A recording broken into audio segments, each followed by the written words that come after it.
Güzelin sevilecek çağı var, dumanlı dağları göçler yar.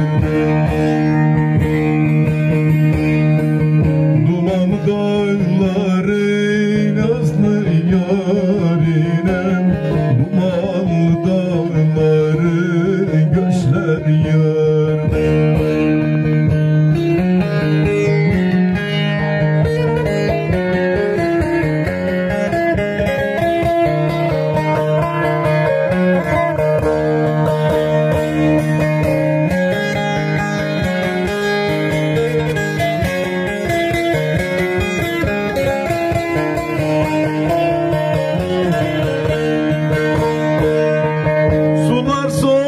Nazlı nazlı akıyor, yörük kızı Ceren yürek yakıyor.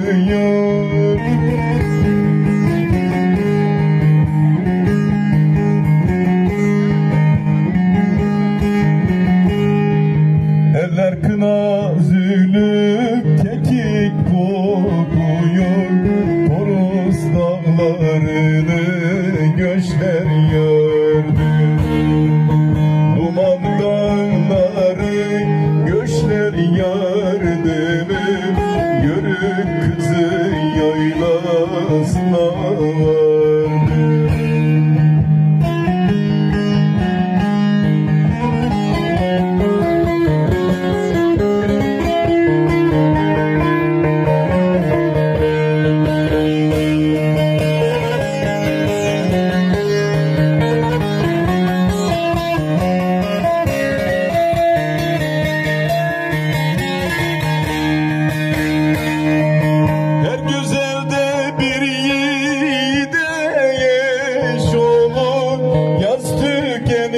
Güzün artık kış olur.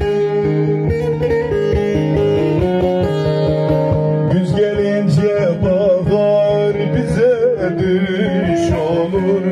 Duman dağları göçler yardı.